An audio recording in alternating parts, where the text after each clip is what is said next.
All right, this week's video journal. As a school psychologist, what does the law require that you consider when assessing the needs to make a child abuse report, and how do you gather information for the assessment, keeping in mind limits to confidentiality? Okay, so first of all, it doesn't matter if you're a school psychologist, a teacher, a aide, a principal. We're all categorized under a mandated reporter.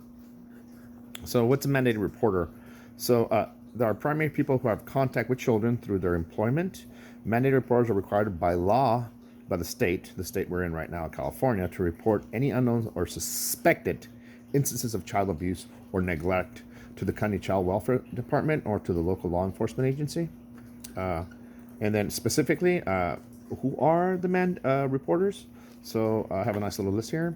So first of all, when I was a teacher, I had to do it.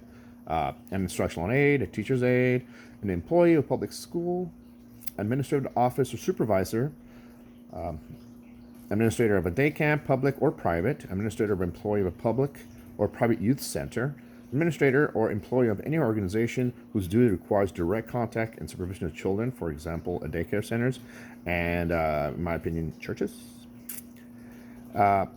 Any employee of the state or county education system with duties that bring them in contact with children on a regular basis. A licensed administrator or an employee with licensed community care child daycare facility. Of course, it's brought that up. Head Start program teacher, licensing worker and licensing evaluator, public assistant worker, an employee of a child care institution.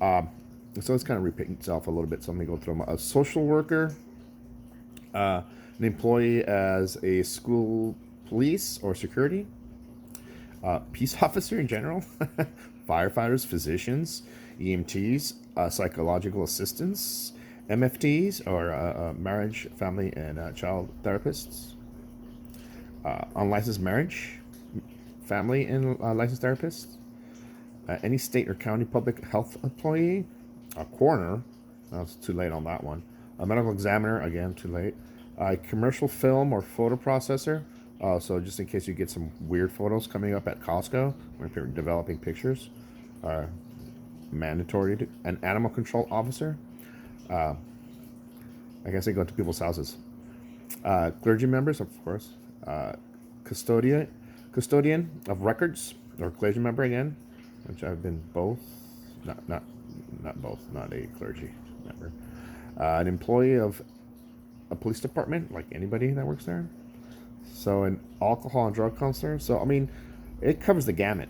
So in confidentiality, I don't understand. There's no confidentiality. If the kid comes and talks to you, hey, my mom's been beating the heck out of me, or stuff like that, even though several times I didn't see any bruising, but that doesn't mean anything to me.